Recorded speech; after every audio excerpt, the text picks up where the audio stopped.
183 Route 28, the second one on the agenda. We're doing that Okay, one got it, first. got it. Thank you. Welcome, everybody. My name is Ed Hoops, Chairman of the Yarmouth Conservation Commission. We will now convene the September 1st, 2022 meeting of the Yarmouth Conservation Commission. As required by General Laws, Chapter 30A, Sections 18 through 25, and pursuant to Chapter 20 of the Acts of 2021, an act relative to extending certain COVID-19 measures adopted during the state of emergency, the public are able to attend this meeting either in person or via the alternative public access.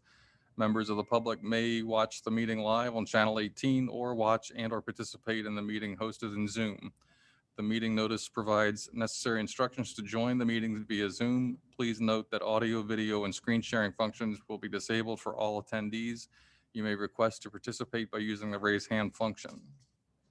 We have everybody in attendance, a full quorum for today, so we don't need to do a roll call.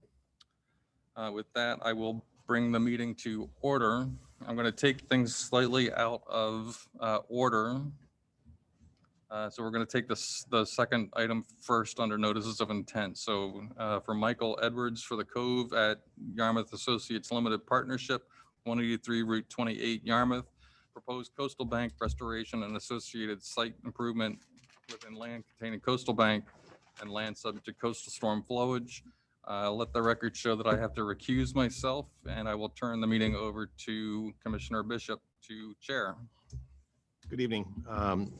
This is a continuation of a previous hearing. I believe Jen Crawford is here to represent the project. Correct?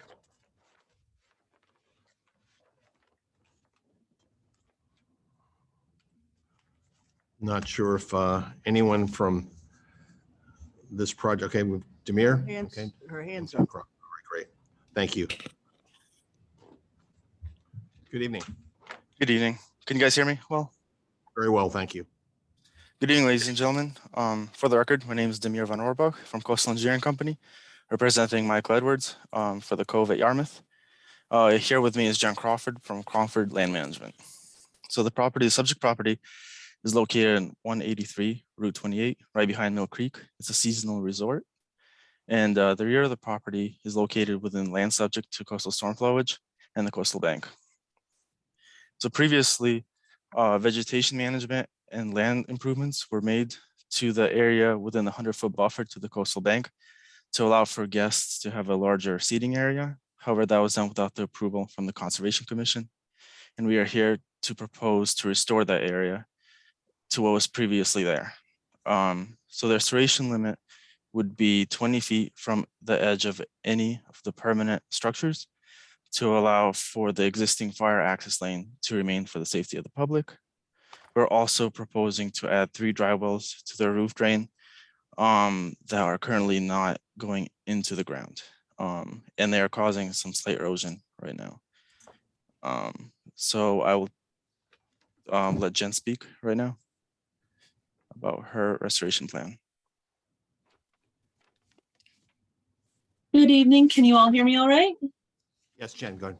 Proceed. Excellent.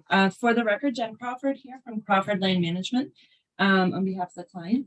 So we were engaged in the project to take an inventory of the existing site conditions and to gain a better understanding of some of the work that was completed in the area. So we provided to you 2 sheets on a restoration plan that stretches along the subject portion of the shoreline. We included a cut tree inventory for you. We decided the best way to represent everything was to group it into basically seedling sizes of 1 to 4 inch caliper, juvenile sizes of 5 to 8 inch caliper, and then anything over that. So we went through. It should be noted that some of the located stumps on our plan, we do show them in a different symbol. There are invasive black locusts at this property. So we did inventory and note those differently than native species.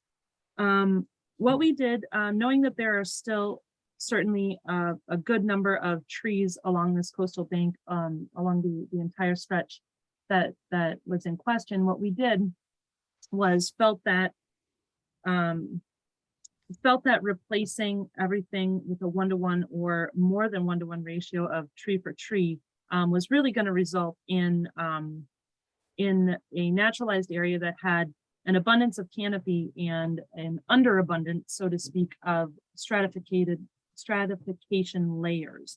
So what we chose to do for your review is any of the very small seedling size trees that we identified.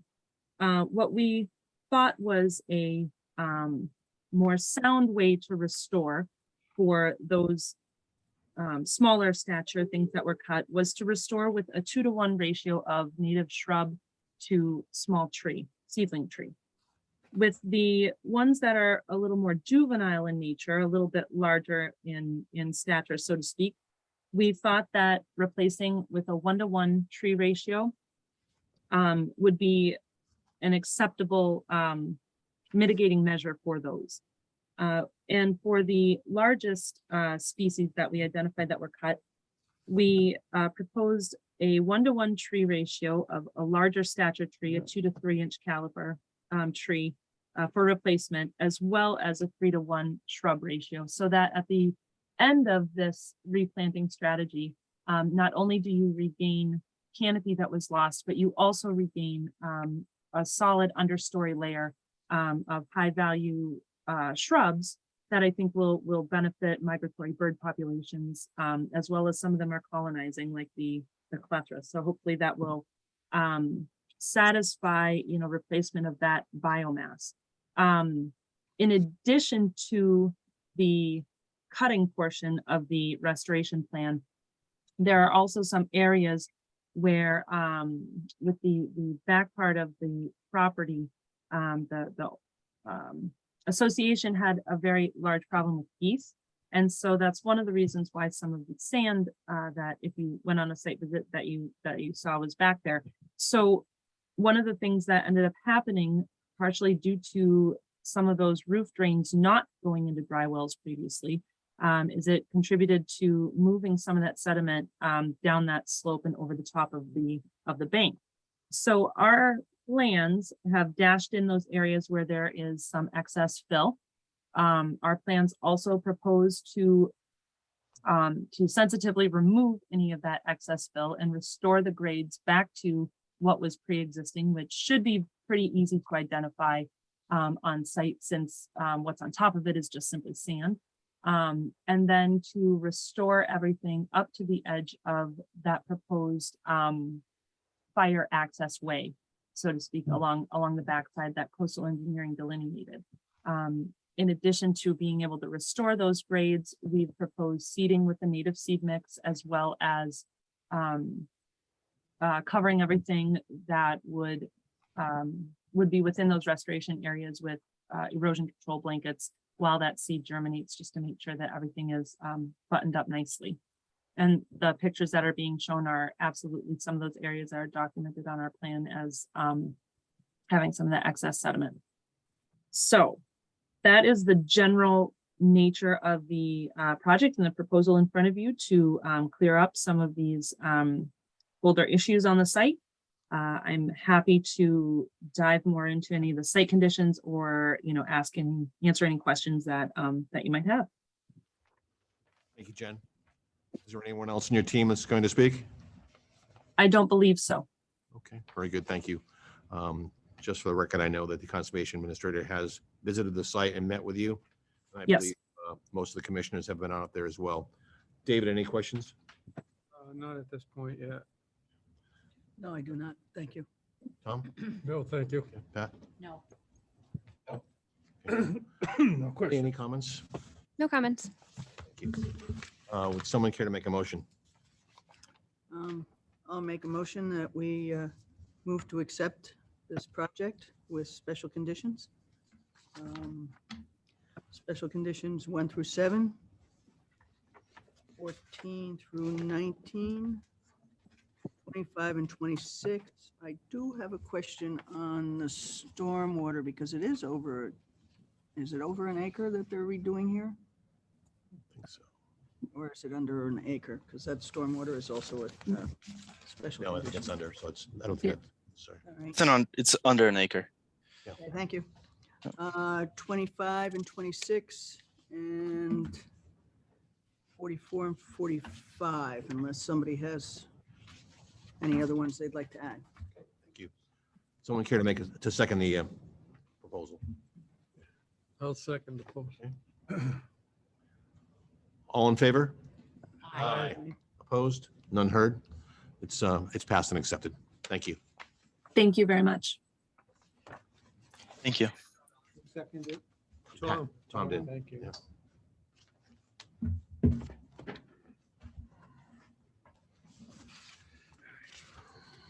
Two signatures, I believe. Two signatures. Good.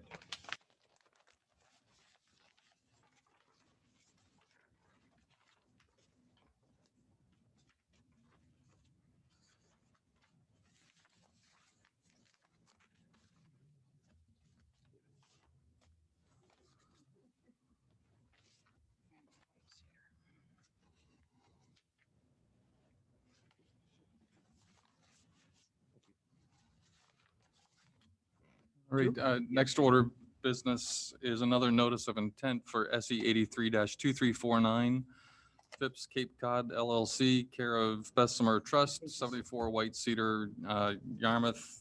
This is a proposed raise and replace of a single-family home within land containing coastal bank, salt marsh, and land subject to coastal storm flowage. Aaron. Good evening, Mr. Chairman, members of the board. For the record, my name is Kieran Healy. I'm a land surveyor with the BSC Group representing the owner of the property, the Phelps Cape Cod LLC. We are proposing tonight to do a raise and replace on an existing dwelling that is out at number 74 White Cedar. The current house is within the flood zone, and we are looking to make this new house flood zone compliant. That is the primary reason for this raise and replace of this dwelling. As you can see from the plan and from the stakeout that I presume most of you were out on the site to visit this, we were able to rotate the house on the southeasterly side and get the northwest side a little bit further away from the coastal bank. We were not able to push the house any further to the east because of the septic system.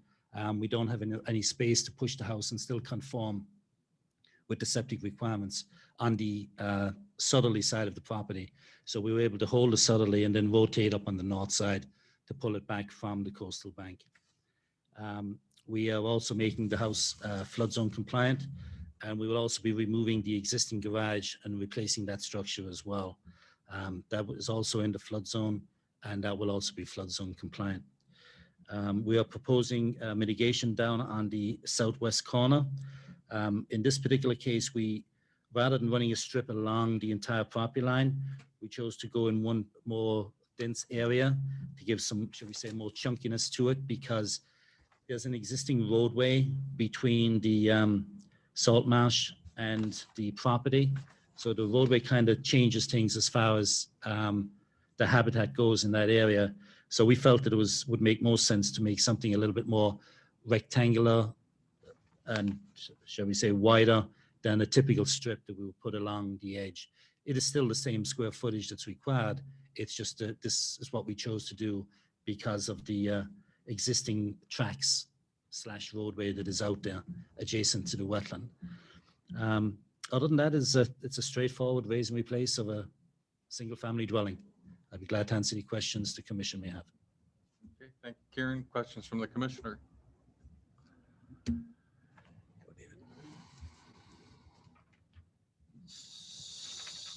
So What's going I on? have a question. Looking at this with the garage and your proposed area, if you could move it to the northwest, just to the other side, and would that give you any more room to push the house back and still meet the setback for the septic system? Not really, because you have that, you have your building setback line, and you also have that zone of influence line. The zone of influence line is a line that's a restricted area by Great Island, and we're not allowed to go outside zone of influence line. It's basically like another setback line that's a requirement of Great Island. Where is that zone setback? Oh, I Just- see the building. I don't see the zone one. It's closer to the building. Zone of influence. Oh, zone of influence, okay. It's in purple? Well, I don't know, I was looking at this and I think if you move the garage, keep the same size of it, move it more to the northeast and back like 5 or 6 feet, that would give you 5 or 6 feet farther off. If you can shuffle it all over to the northeast. Just looking at this and I thought you'd be able to get it far enough away from the septic system so that you could push it back like 7 feet away from the coastal bank instead of just 2. I sort of have it drawn out here if you want to take a look Oh, to see if it, Yeah, I fully understand what you mean. The thing is though that the Copper Coastal Bank goes along the existing deck. So the house itself, the foundation for the house itself is well back from that. It's another 8 to 10 Yeah. and actually 12 and 14 feet in some areas back from that. So it's the sonotubes of the deck that would be getting closer to the yeah, coastal bank. well, that's what I'm thinking is moving the deck back off, more off of the coastal bank. Unless you want to narrow the deck down. I'd just like to see it shift back and I thought you could move the garage over and still be able to get your setback from the septic and get us a little farther away from the coastal bank and the whole project. That's just my thought. Steely, I have a number of questions for you. Do we have any idea when the wetlands delineation was completed? It was done by BSC staff earlier this year. I believe it was March or April. I have an exact date if needed, but it was done by BSC staff this year. So my 11 years on the commission, I have never seen a project come before us with a 2-foot setback from the top of bank or 4 foot. I mean, the solution to me is this project needs to be reduced, smaller, to get some distance. Right, but if I could just answer that. First of all, the existing structure is adjacent to the coastal bank. Yeah, So Get we it. are, I totally we get are it. rolling back. I've never submitted a project either where the deck was adjacent to the coastal bank, literally. And I believe what happens is that this is a man-made coastal bank. I understand that it carries the regulations of a coastal bank, but the reason this bank was there is that they brought in fill to slope up to the deck. So the coastal bank was created at the time they put in the deck. Now, if you will remember that the coastal bank definition is based on slope and contours. Yes. And at the time that this was put in, the location of the coastal bank would have been further to the west because the flood zone line in that area would have been different and not as high as it is today. So as a result of the flood zone changing, it also increases where the coastal bank is. So your coastal bank is not, I don't believe it's not necessarily a natural feature. It has been there for many years. It does exist as it is, but I believe it was originally man-made. So I don't think it's the same as your typical natural coastal bank. I'm confident you would have advised him against this in the original application. I would have, yes. And, this is when I got involved with this, we looked at how we could rotate the house to make it any bit better that we could. And that's why the house is rotated, is to try and give us that, little bit better than it is today. I realize it's not a lot, but, we are moving the deck back approximately 8 feet or 9 feet on that northerly side. Thank you. Okay, anybody else? Yeah, I have a question about the mitigation. You did explain it, but I'm just bothered by having just there. Why didn't you expand it all the way over? Here, you're still inside. of it. Typically, when we run it all the way over, obviously it gets 6 narrower feet. as you run it all the way over. Isn't that Mhm. enough? But everything because there's an 6 existing roadway between the salt marsh and the project and the property, we didn't felt it would give the same benefit as we typically do when we run a narrow strip along the top of an ocean bank or something like that. So in this particular case, we felt that it might be better to give something where there would be better habitat for the animals, critters, whatever to live in. We can definitely, by no means are we stuck with putting in this area. If the commission want us to make a narrow strip all the way along the property line at that 76 feet, then we will gladly do that. But, this is this is what we thought would be better in this particular case.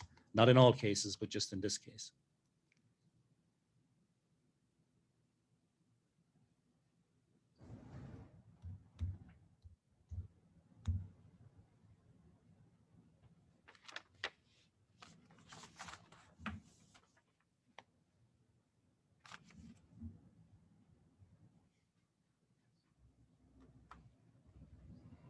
Nothing else from me. Anybody else? Nope.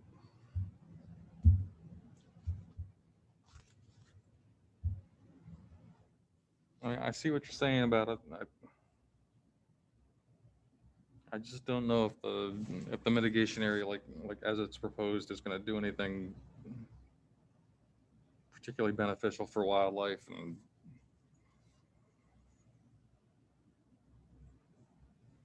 I think I'd almost like to see it up at the top of the bank again, but spread it out. I agree with that. Ed? What do you think, Brittany? Yeah, I mean, a buffer strip of vegetation provides, you know, I mean, it's not gonna, I don't think you're getting a wildlife benefit. I think the only thing about putting a buffer strip up at the top is that it's a further guidance to keep people from trying to go further. down the bank. I guess that would be my biggest concern. So I think that's, yeah, in terms of wildlife benefit, I don't think you're gonna get a wildlife benefit either way. I just think putting it up at the top and putting the strip along the top of bank is going to be better. It'll certainly reduce any nutrients. I mean, because it's lawn, right? It's lawn that's all around the house, right? Yes. So I would think that that's going to do a better, more benefit to absorb nutrients and runoff than what we have as proposed down below. So I'd like to see it go along the top of the bank. The top of the bank, not the abutting the existing vegetation at the bottom of the bank. I've never put one at the top of the bank because it's just kind of stuck out in the middle of nowhere. You're saying down below at the bottom of at the toe of the bank. Is that where how you're Yeah, I looking mean- at it? I mean, there's not a lot of room up there either way. So Yeah. There's some existing vegetation at the very bottom of the bank, but the rest is lawn. If you were to put it at the top of the bank, there'd be lawn in between that and the other all right, vegetation. So I just don't think there's a lot of benefit either way. But Mhm. I guess, yeah, I can see the intelligence putting it along the bottom there. Now that I look at it again, put it along the bottom, and then maybe even put a split rail or bollards or something there that just make it to make it clearly established that we don't want people walking down into it. Is there a path along there anywhere? There was Is there a path that goes down? there was a break in the fence. There is a split rail fence down there already. Okay. I don't think I have a picture of the path. It's kind of covered with that vegetation that's there. Oh, there You is. go up on this, you can barely see it in there. Is that it? Yes. So there's a split rail right there. And there's a And that 4-foot runs the entire length. No, there's a 4-foot wide path going through to the road that I didn't take a photo of. All right, I would put it, I can see where you're saying, put it along the bottom of the bank, spread it out. And then only maintain the path for access, and that's it. Make the rest of it as a no disturb zone. Yet the property line is about 76 feet there. So we're required 455 square feet. So we're talking about approximately a 6-foot strip along Okay. the existing vegetation I think that's, yeah, and allowing us to keep the 4-foot pathway through Yeah. to the roadway open. right. Yep, that's perfectly Good. fine. Yes. Okay, that seemed to make sense, Brittany. Yeah, I think so. Anybody else on the board?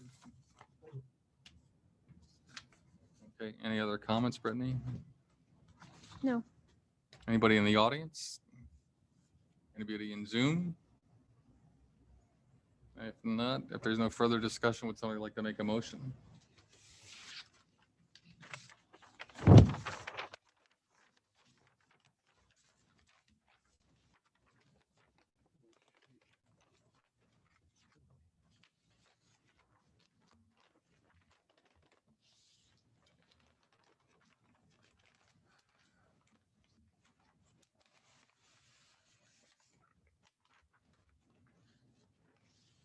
Gonna try it?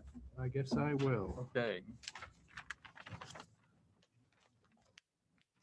Make a motion to accept with the following additions, but also taking minutes at the same time, so that's why I'm so slow. 1 through 7. I assume there's no cesspool, right? Correct. Is the driveway being redone? The driveway is kind of just sand. Okay, so It's not really, it's going to remain, it's going to remain as is. I'm going to put that, impervious, remain pervious. yeah, okay. I assume 8 is in it? 10? No 8? The septic is remaining. You're not doing anything to the septic, right? Correct, the septic Okay, is yeah, so remaining. you don't need that. You don't need 8, okay. 10 just to keep the driveway. 11. 12. No fill? Minimum amount to fill. The foundation is coming up, but the grade of the property really isn't changing. Okay, so should I put in 13? I for don't that? expect any to come on site. We should keep 13 in? Mhm. Okay. That's 10 through, 1 through 7, 10 through 13 so far, 14. 15. Said you're gonna bring in some fill, so 16. 17. 18. 19. 20. So 21. Do we need 22?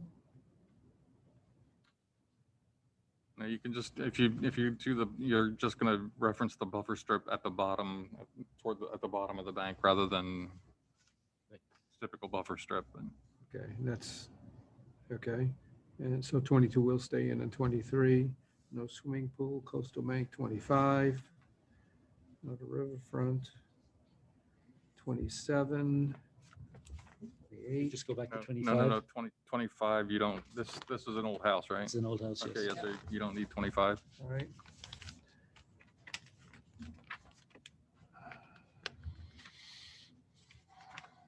And 44, 45. 40, 27, 28, and 44, 44, and 45. I'm gonna repeat that. 1 through 7, 10 through 10 through 23, 27 and 28, and 44 to 45. Any? Well, I don't know whether you need the dredging, because they're not dredging, Where's that? 27. Okay, you can take that out. Went down to 23, right? It's 23 and then 22. 44 and We 45. don't need Correct. 28 either. Okay. 1 through 7, 10 through 23, 44, and 45. There you go. Okay, all those in, sorry, is there a Second. second? Second? Second, Pat. Thank you, Pat. All those in favor? Opposed? Nay. Aye. Nay, aye, whatever. 2, Rick and Ellie. Ellie. Okay, so that carries 4 to, or sorry, 5 to 2. Thank you, Mr. Chairman. Thank you, members. 2 pages. Rick does not sign it. Ellie, don't sign. That's good to know. So in the future, we just go. Next order of business is another notice of intent for SE 83-2350 Paul Schaefer, Peter M. Fairbanks, 41 Uncle Roberts Road, Yarmouth. Proposed raise and replace of a single-family home, swimming pool, patio, fire pit, grading, and landscaping, a new septic system within buffer zone to a coastal bank from buffer zone to a coastal dune. Good afternoon, Mr. Chairman. I'm just testing. Can you hear me? Yes, we can. Okay, thank you. This is a proposed notice of intent application for 41 Uncle Roberts Road. The applicant is Mr. Fairbanks. The existing property borders on Nantucket Sound. There is an existing house there on the property, and an existing old garage structure. The house that's on the property was built in, I believe, 1915. The applicant would like to raise the existing house, keep the old garage, and he'd like to construct is a new house with a garage building. He wants in the backyard area, landscaped area for a swimming pool, a fire pit, and outdoor dining area. There'll be 2 proposed downspout recharge areas associated with the project. One actually very close to the proposed fire pit area, and the other one is on the other side of the property. I guess the northeast corner of the proposed house, another recharge zone. The project also includes the installation of a new Title V septic system, which would be located to the south proposed house. And there will be a new driveway constructed, a Peastone driveway connecting to Uncle Roberts Road. And there will be new plantings added to the property, which were done by the landscape architect. I believe possibly in the audience tonight is the architect for the project, Eric Tolley, and also should be Asa Mintz is the project engineer who did the site. So the project, we have a DEP file number, 83-2350. The proposed property, as you come in, the property borders on Nantucket Sound. The sound and the coastal waters are located down gradient from the existing house, west, the existing house, and what will be the proposed house. There's a number of coastal wetland resource areas on this property. We have a coastal bank, which has been delineated according to DEP's policy, and it is at elevation 11 within the property. There is a FEMA flood zone, an AE zone at elevation 11. The top of the bank is just above at the 11 contour. There is also a vegetated coastal dune on the property. The flags for the coastal dune show up on the site plan as PD1 through PD, I believe, 10. And in one area of the property, which would be just in front of the existing or the proposed new house, the 100-year flood zone line and the coastal dune delineation actually intersect. So what we obviously have is a 50-foot buffer zone and a 100-foot buffer zone from the landward limit of coastal dune. And there's also a 50-foot buffer zone and 100-foot buffer zone from the top of coastal bank. As of right now, the way we've designed the project is to keep alterations outside of the 50-foot buffer zone. There is one other thing on the property. There is a very thin wooden boardwalk which extends from the backyard of the property down to the coastal waters. That's existing and has been there. A couple of things to note is that in the vicinity of coastal dune flag D3, and coastal dune flag D4, which would be in basically to the west of the proposed fire pit area Mhm. and the proposed patio area and swimming pool area. There, we were doing test holes on the site and we found that approximately 18 feet of flag, in between flag D3 and D4, we have large boulders, glacial boulders, which have been deposited by the glaciers, which showing that that area it's flat and then sloping down. And although it's vegetated, it is not technically a coastal dune because we have glacial soils and we have very large boulders. You can see the ledge right at the bouncer in that area. And this would be to the south of the previously mentioned existing wooden boardwalk going on photographs right now. I'm happy to answer any questions. Again, the architect is here and the project engineer for any questions that you may have.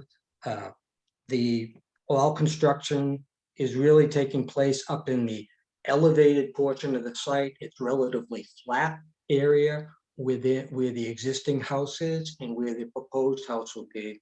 The proposed house is actually going to be sited at the highest elevations within the property, which I believe is 23.95 feet. And happy to answer any questions. And there is a limit of work line that shows up on the plan so that we're not altering anything within the 50-foot buffer zone. There clearly will be alterations within the 50 to 100-foot buffer zone of the coastal dune and some within the coastal 50-foot to 100-foot buffer zone of the coastal bank. Okay, thank you. Questions from the commission? What is the existing home's top of foundation elevation right now? I'm going to defer to the project engineer and architect on that.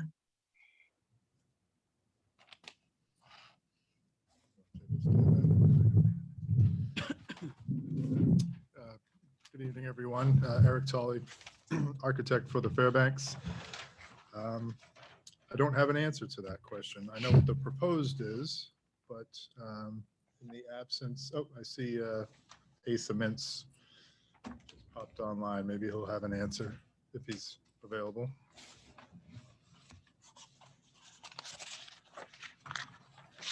Asa Mintz, AJM Site Design. Can you hear me all right? Yes. Okay, great. I don't have an exact number for you. The existing, partially because the foundation is kind of steps down. The top of foundation varies on the existing home. The finished floor is around elevation 25. So, you know, for what that's worth, top of foundation is maybe a foot below that in some areas and then drops down a little below that. So our top of foundation is actually coming down quite a bit from what the existing house grade is right now. Thank you. Anybody else? Brittany, any comments? Oh, sorry.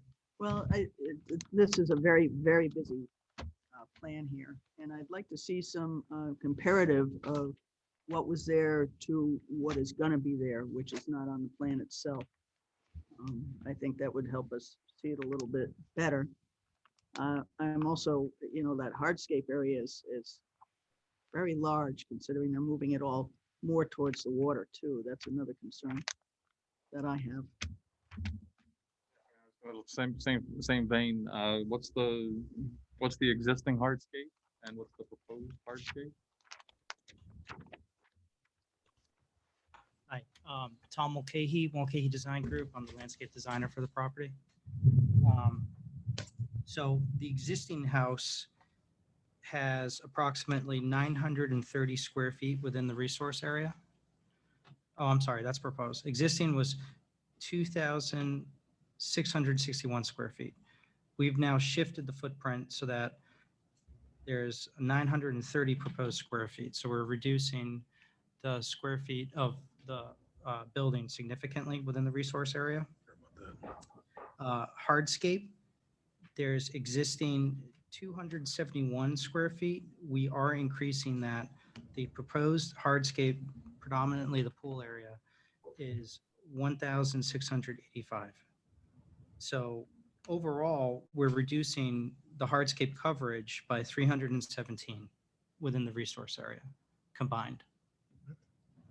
And you said that included the pool? That included the pool. I'm sorry. I don't see that. There's also, You have the landscaping drawings? No. We don't have those. No, There's a table. yeah, there's a hardscape coverage plan on my landscape Don't set. have that. That wasn't submitted to us, I guess. Would you like to see it? I have it right here. we can't review. We, Get it? no.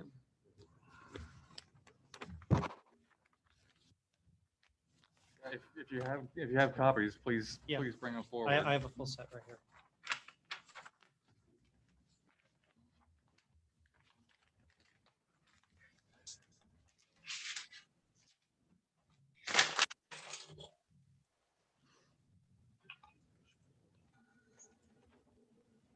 These all the sheets, or these are just, This is the landscape drawing. So.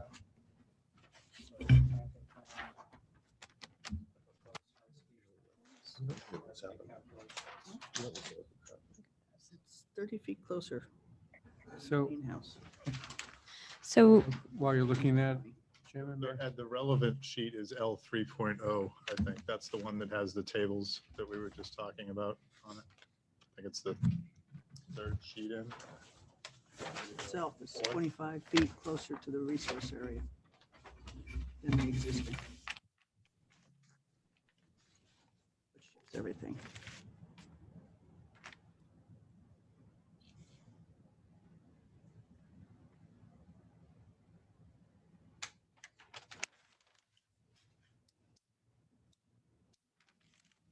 Yeah, you need to. You can. So you notice where this is actually showing, this is exactly what they're saying. So it is showing a 300 square foot decrease in total hardscape. The lawn is being reduced, by 3,200. yeah, by almost half.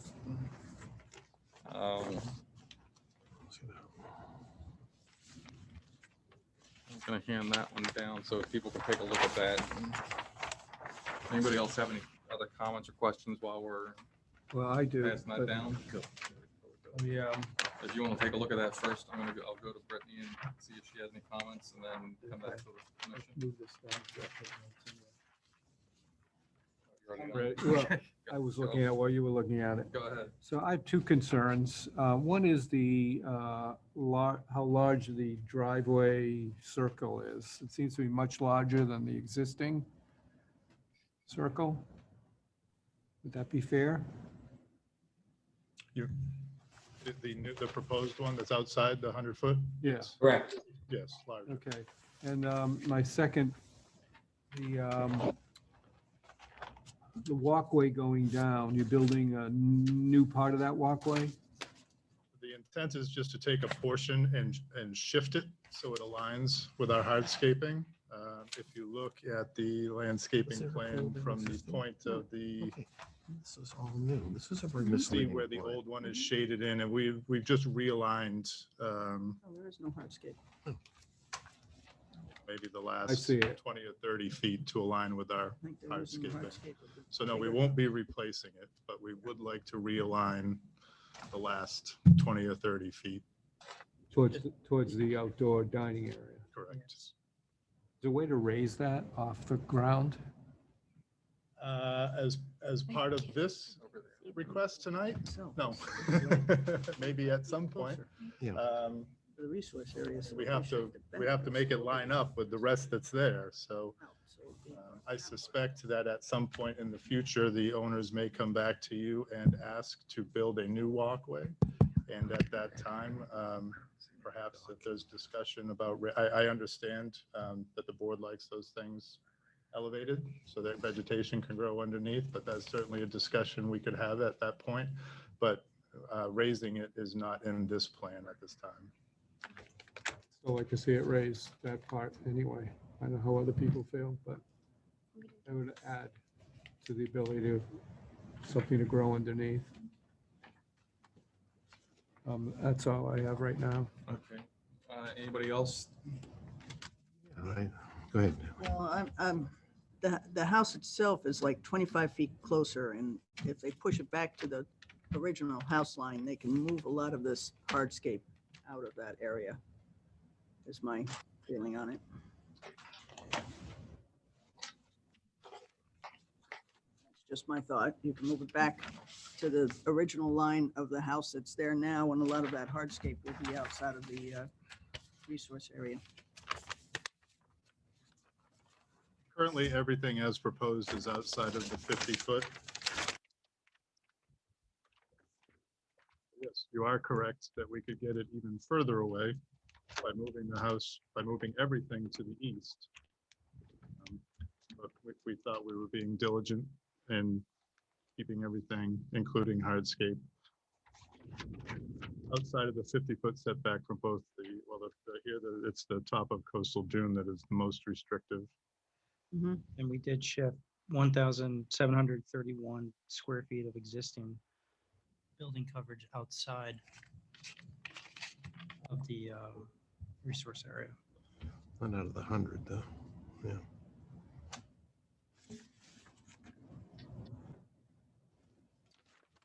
Just my thought on that. We're proposing a 2-to-1 mitigation ratio for all hardscape and a 1-to-1 ratio for trees. We're proposing to remove 1 tree within the resource area.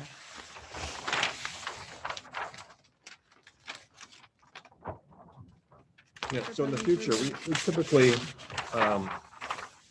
ask that the plan shows the existing residences. We have a reference point to see a lot of this here. In your calculation for hardscape, we have a very specific 100-foot line that goes 99% of the pool falls within that 100-foot line. And so my interpretation is that that's essentially hardscape within that limitation. And you haven't done your calculation that way. I'm sorry, I'm not following the question. Your red line, 100-foot line only catches the southeast corner. That's what it is. Am I here? Where's my north? Southeast corner of the pool. So I see. consider that hardscape, so that your calculation is low, So that's in my opinion. That's the top of the coastal. See that? Yep. See that there? That should be all considered hardscape. So I only did it to the. This line here. Yes, correct. Yep. The whole thing is in resource, Right. is in the buffer. I mean, it's in the pool, the pool and the proposed fire pit. The deck. And the outdoor dining area is all within the 50-foot to the coastal dune. Right. Within the 50-foot? No. No. It's between the 50 and 100. Oh, I'm sorry. That's right. I'm sorry. Excuse me. I was reading the wrong dash line. That's. Yeah, sorry it's a about very that. busy Very plan. busy plan. Busy property. Yeah, so I mean, so they are correct. Everything is outside the 50, Right, but within the 100. within the 100.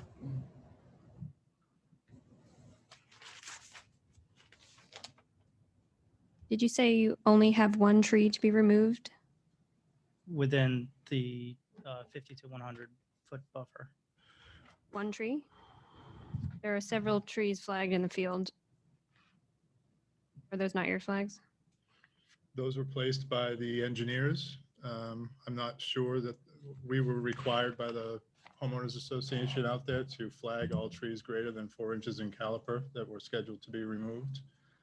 I would suspect that maybe some of the ones that you're seeing are outside of the 100-foot buffer, but there is You guys wanna- one. When the buffer zones were not staked in the field, so we couldn't tell when we were there. That's the tree right there. It is, I'm not quite sure why we're listening to this then. The resource wasn't staked, correct. top of dune, top of bank. hadn't been staked? No, Top of Dune Stake. Well, the buffer zones to the resource area weren't staked. Right. Which is where the majority of the work is going to take place. she wrote that in the cheat sheet, but I don't know where it is. Square feet, buffer zone, plan, analysis.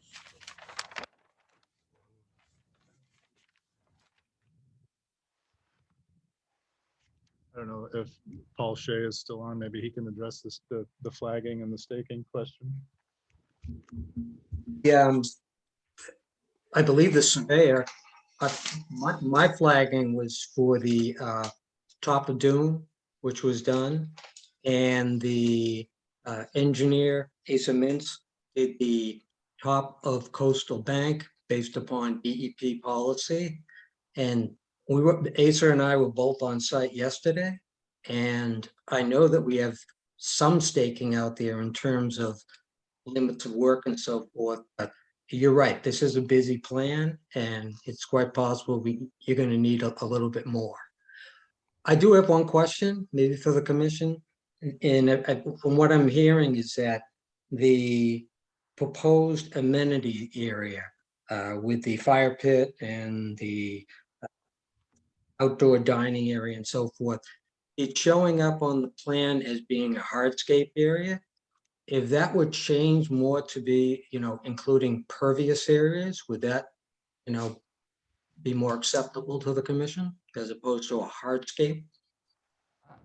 I mean, so for me, just personally, I don't have an issue because everything is outside the 50. I'm not saying but I do like to be able to see the existing and proposed hardscape so I can sort of thing. On my plan, there's an existing conditions plan. Yeah, but that's something we didn't get. Yeah. I mean, I see a note on the plan that says for planting details, CMOK design group landscaping plans L1 through L6. But again, Those weren't submitted to us. I just got them when you handed them to me, right? I would have a hard time voting without all these plans, to be honest, Without some proper staking.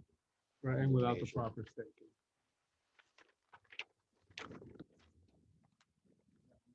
I think there are things are here. I think you've got it here. I just think it's been sort of haphazard in the way it's been presented. There's a little bit of, I think what you've got proposed is something that we can work with. I just don't, I don't think I'm ready to do that right tonight without having a chance to go back out and look at it with the plans that we have. So Proper staking. Yeah. Proper staking.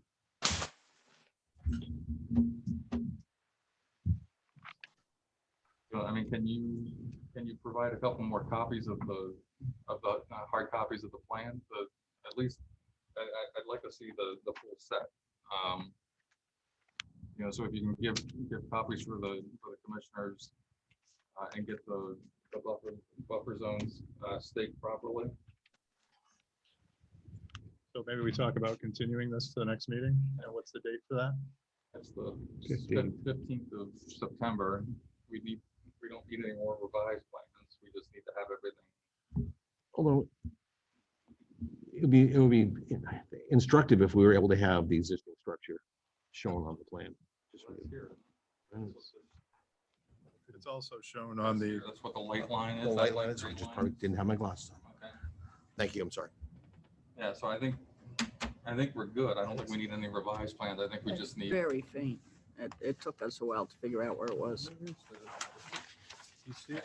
No, I don't. Busy plan because there's a lot of stuff going on there, but, so I mean, we may have to ask those sorts of questions for clarification. But Oh, okay. we had the plans that show the planting, Oh, yeah. plans as well as So the faint. hardscape that would go a long way. But I think it's, again, I think it's an approvable project. I think they just like to take a look at it. Okay. so for 9:15, we will have, do you want to see both setbacks from coastal dune and coastal bank, or just the coastal dune, which happens to be the more restrictive I think of the coastal- two? I mean, as far as, do you want to see both, or I think Coastal Dune is the one that's Coastal Dune is the one that's the driving real it. question. Yeah. Yeah. Okay. So that's the important one. So you want, so we'll stake the top of the dune and the 50 and 100-foot setbacks. Yeah, That'd be great. And we will also submit a full set of the landscaping plans. yeah, if we can get, For each I mean, of us. it's, 7. And we'll also, when we do that, when we revise, or when we submit the landscaping plans, per Mr. Bishop's comments, I think it was, we will add that wedge of the pool patio area that was inadvertently not counted, and that may cause us to change our mitigation numbers and calculations. So we will include that when we submit. When would you like the materials submitted by? you get those revisions done by next Thursday, right, a week from today? So that's the 8th. That's the 8th, yeah. We need one for each of us. So you want 7 sets? So 7 sets by 9, 8. 8, Okay. 8 for, 1 for her. Need one too, so make it 8. She has one. You have a full set? Only paper. I'll bring you as many as you like. Well, he's gonna be doing it's gonna be a revision, yeah. right? So Yeah, just then we need. make it 8, and then Do you we'll want have a one full for set the. or just that sheet L3?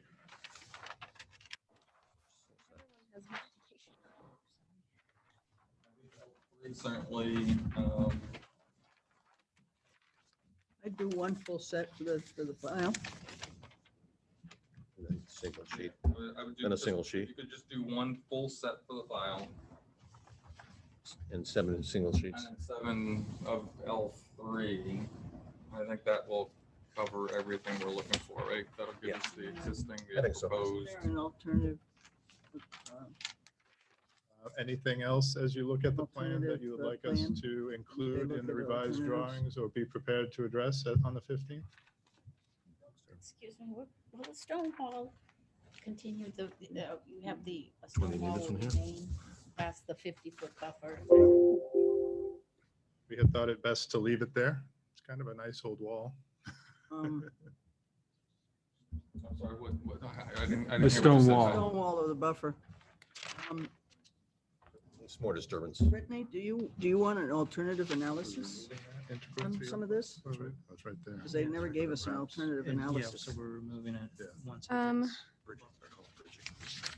That's It's a long story. All of our mitigation. Just asking. Typically, that's done if we're working in the 50-foot, but we're not doing that.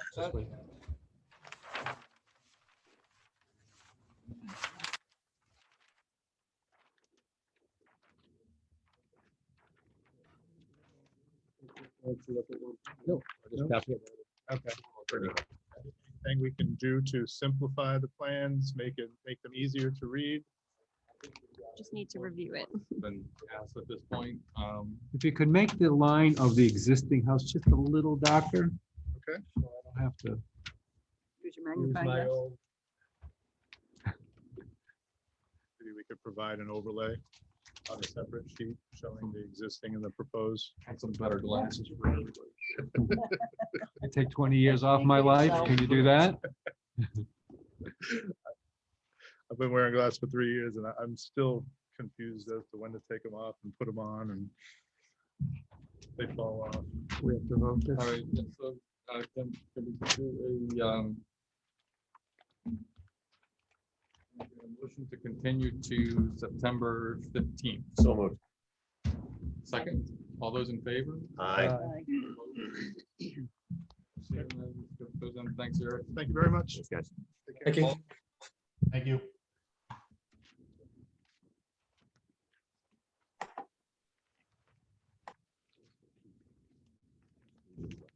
Audience.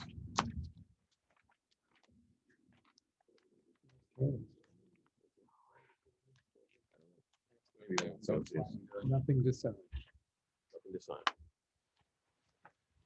This is gonna be an early evening.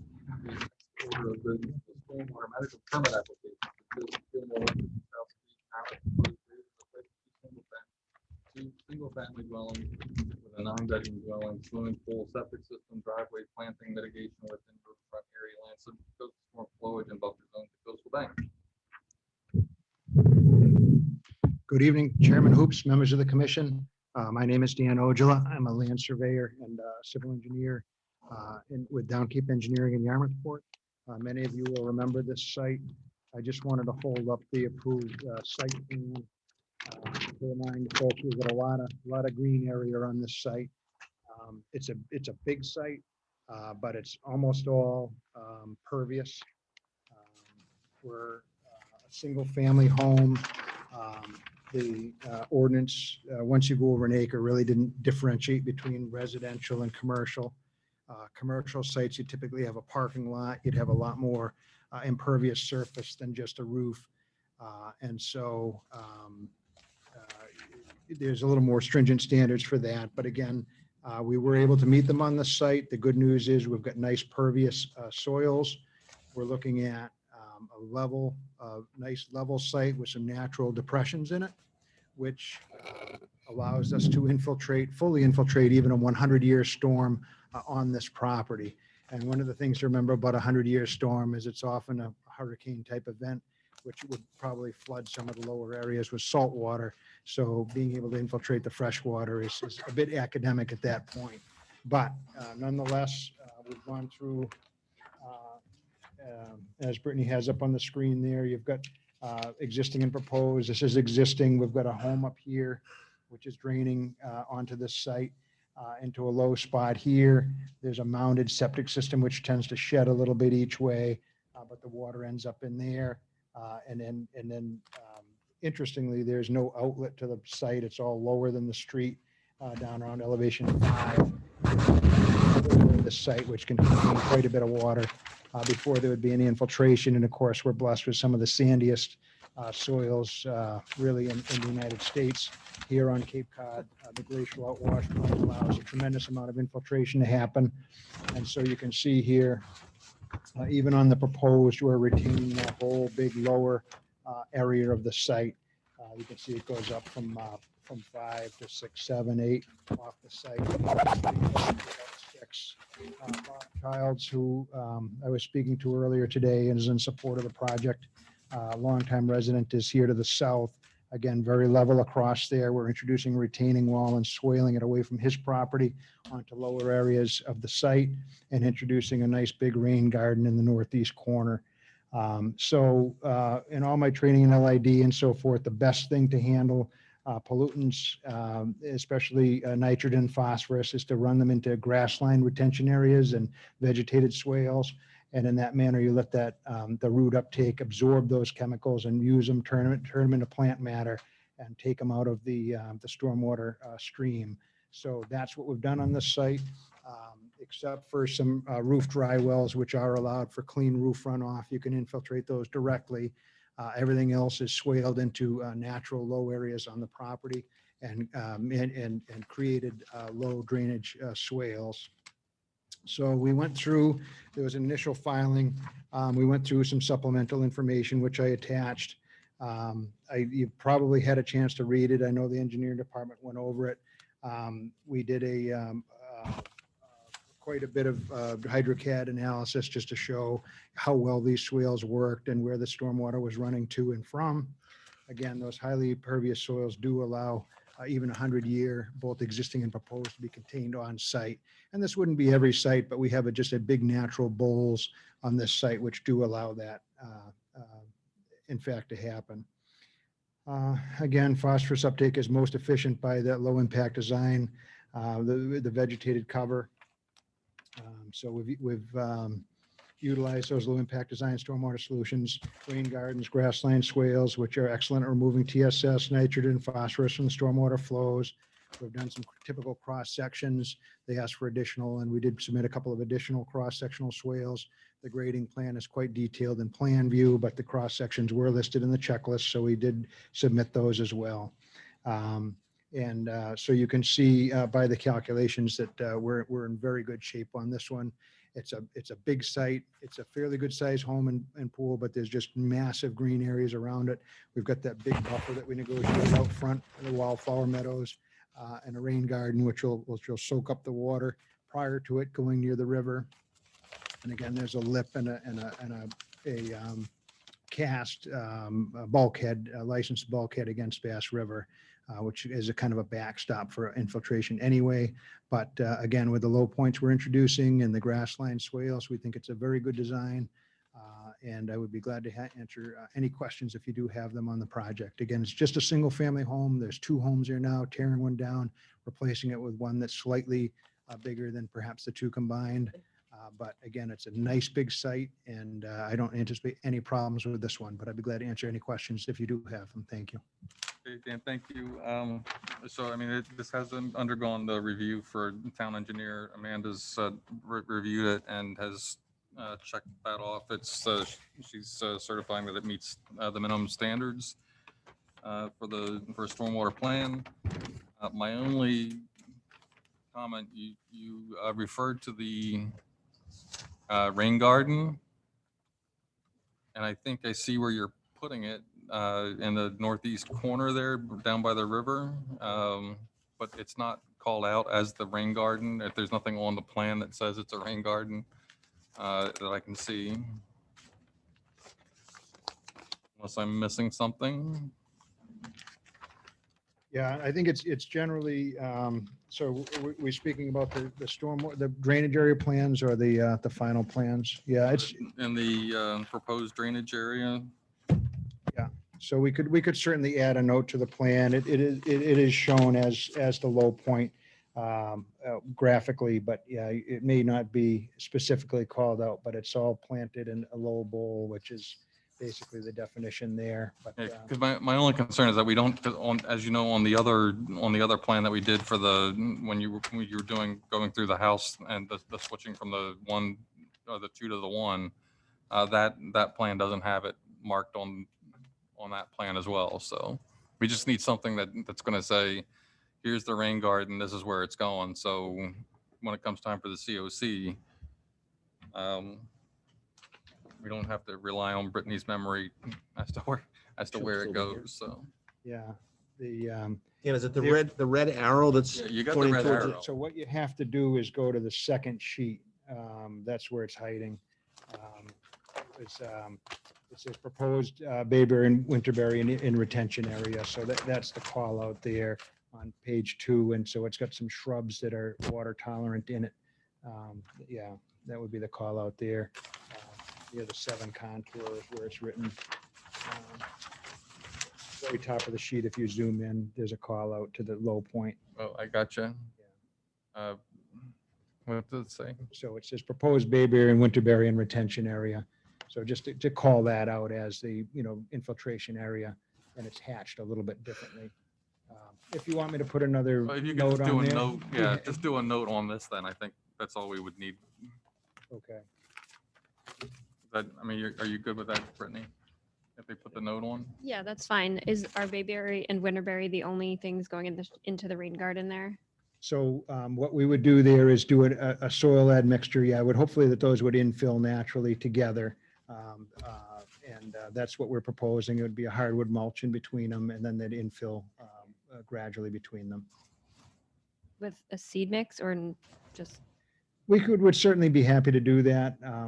For whatever reason, a lot of these always wanted hardwood mulch in between them, but just so it doesn't float. But I would be happy to put a wildflower mix or a erosion, a retention basin mix in there. Whatever your pleasure is, we're neutral on that. I just want to make it clear what is going in there. That's all. Mhm. Yeah. So under the current plan, if someone were to ask me what we propose there, would be the bayberries and there's just hardwood mulch in between them per that cross-sectional detail. But if you would like the seed mix extended through there, I'd be happy to do that. I think that would make sense. I think that would make sense too. That's even more, the grass is it's a nitrogen hog. It soaks it right up. So that'd be fine. Better than hardwood. Happy to do that. Okay, anybody else on the commission? No. Anybody in the audience? Anybody on Zoom? If not, would somebody like to make a motion to approve the stormwater management permit with the one revision to the plan. So moved. Is there a second? Second. All those in favor? Aye. Opposed? Carries unanimously. Excellent. I really appreciate your time on it. Thank you very much. Dan? Dan, do you have any idea when they're going to start construction? Depends on the appeal period on this permit. So he's anxious to get moving. So we're going to do we'll stake out the work limit line and he'll get that in, but probably once the permit issues, he'll get rolling on it. The demo at least for sure. And yeah, no, he's anxious to move forward. Great, thank you. What did you add at the end of that? Just that they do a note regarding the composition of the rain garden. All right, next order of business is a certificate of compliance for SE 83-682 10 Willow Avenue. Brittany, I understand we have an issue with this one. Yes, they submitted this request for a certificate of compliance, noting that the dry wells were never installed. However, this was required in the special conditions of the original permit. Okay, so I think we need to get those put in before we can, Mhm.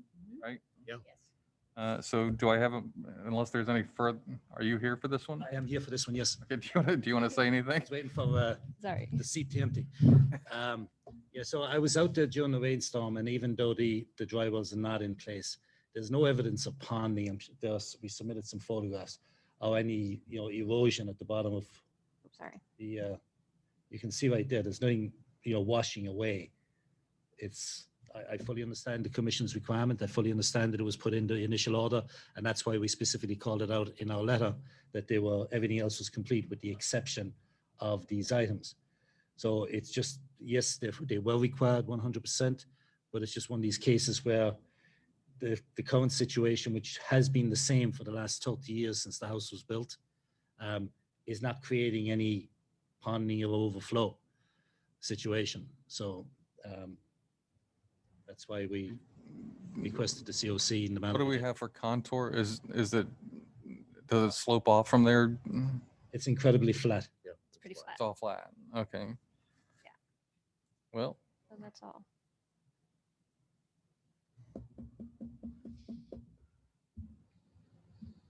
I don't particularly like the poor man's dry well there, but I guess if it's all that flat and if there's no issue in terms of erosion or erosion flowing into the resource, then I'm not as concerned with it. But I didn't go out to see this, so. If I could, the resource is a flood zone. There are no wetlands anywhere close to this. All right, well, that sort of makes the difference. When did this one come through? This was very old. Okay.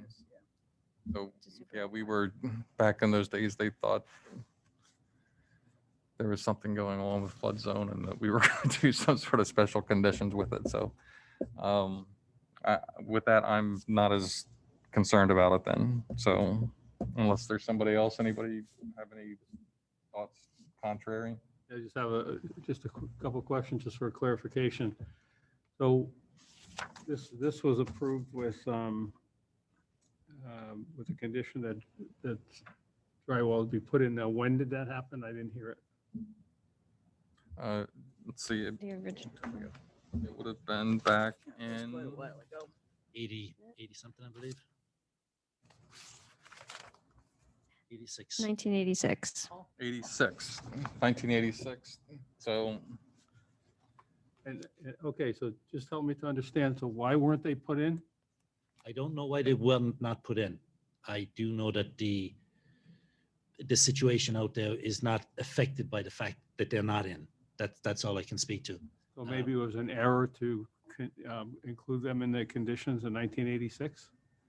No, they were in the approved plan and listed in the special conditions in Say that again, 1986. please. They were both in the approved plan and the special conditions in the permit in 1986. So they just never got around to putting them in. All right. And so you don't think that they're necessary now? I don't see, when I was out there, I didn't see any evidence of erosion, flooding, anything. All right, thank you very much.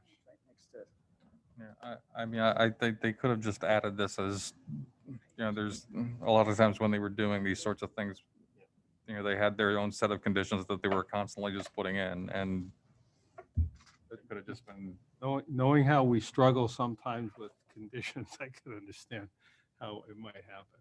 yeah. It's interesting, It's- though, that, this goes from 1986. I mean,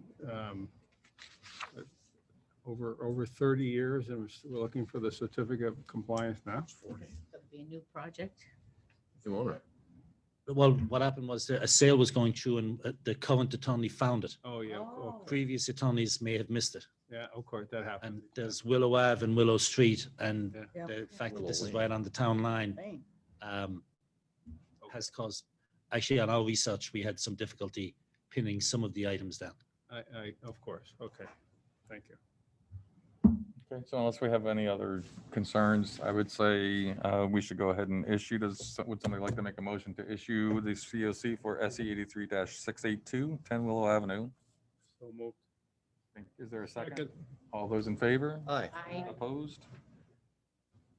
Carries Thank you, Mr. Chairman. unanimously. Thank you, members. Thanks for clarifying that. And sign one page. Yep. Next order of business, the easy certificates for SE 83-487, 183 Route 28 Yarmouth, and SE 83-2205, 44 Route 28 in Yarmouth. Both of these are all set to go. Do I have a motion to issue COCs for SE 83-487 and SE 83-2205? So moved. There's a second. All those in Second. favor? Aye. Opposed? Carries unanimous. What were those two? That was 183 and 44. 487 and 2205. Yep, got it. Just one page. Just one, yeah. One there, pass. So for 183 Route 28 and 44 Route 28. Yep. Got it? Yep. Okay. What the heck was this one?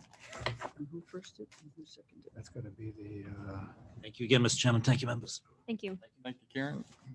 David, who He did it. first did? I first did it. You seconded it. I seconded. I did. You did. I did. One more, and then the huge one. I hope you have your muscles with Doing you. weird things. Hurt yourself on that one. We are now moving on to enforcement. For the only one we have on the schedule is for 8 Tide Lane, Yarmouth, and David, why did you do that? Want to wake everybody up. We don't have anything in the file, do we? That's the email. I mean, I can just Oh, that's the stormwater. correct thing. The agenda for the meeting was just. Here comes Bring the this one home. weightlifter. Just thank you, Brittany. I'm supposed to be traveling that day. We'll see what I can do to adjust my schedule or join remotely. They are not here remotely, so. That's for the 15th. For the 15th, right? Yeah, that's on the 15th. I told her. Oh, sorry, yeah. So she's asking for the continuance to September 15th, 2022. Do I have a motion to that effect? So moved. Is there a second? Second. Opposed? Oh. Who's opposed to that? Is everybody in favor? Aye. There we go. Silly, but- All right, approval of meeting minutes for August 18th, 2022. David, you're taking the minutes on this, aren't you? So you have access to this immediately and compare the two. Right on. So why don't you go ahead and, yeah, it seemed, I'll back you up, and there was nothing changed, so my minutes seem to be good. I would move to accept. Second. All those in favor? Aye. Opposed? Carried unanimously. All right, we have other business not reasonably anticipated. I believe Brittany would like to address the commission. Yes, I just have one update regarding the enforcement on 30 Higgins Crowell Road. They requested an extension.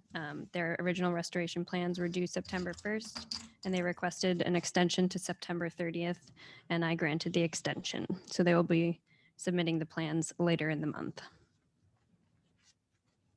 Okay. You said it was 30? Yes. Okay.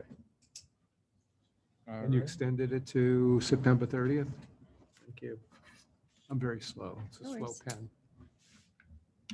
Okay, anything else from anyone else? I have something, I don't know if it's within our purview, but I'm worried about the situation with the water and people still watering their lawns. And say that, I mean, I walk around my neighborhood and it seems to be mostly, to be honest, people who aren't here. You know, people who rent out their houses or people who are here for weekends and because they didn't get the information. Today, I asked one of my neighbors and she said, I didn't know anything about it. So I've had the same situation. Yeah, I'm worried about it. I'm worried about the fact we're down, what, 3 or 2? Well, And 3. I have to say, when Brittany and I did our cruise up the river, most of the houses along the river have nice green grass. Yeah. Oh, you can tell who's doing it. Yeah, it's no doubt. And even. Which works for the river. I went by the, I was driving by the golf course, Bass River Golf Course at noon, and hole 13 and 14 were being watered. So the town itself isn't, unless they have a well, I don't know. Yes, I think they're gonna, for, this is Bass River, they do have a, they take it from, They have a yeah, they pond, take it yeah. from the, Yeah. from Lake. But still, but doing it at noon is not the right time either. I mean, it's a waste of time. No, I don't think we should be doing that, period. Yeah. I drive very early in the morning to one of my little jobs there, and on White's Path, all those businesses Oh, yeah. are watering. Yep. And it's, I'm driving like at 4 o'clock in the morning, and I see all of them doing it. And a lot of houses, they do it early too. I don't know if Walgreens fixed their head that was watering the traffic Watering the signal. street, yeah. Street. Yeah. The other day, I had to go down to Hyannis. I went by the Hampton Inn and they were watering at about 9 o'clock in the morning.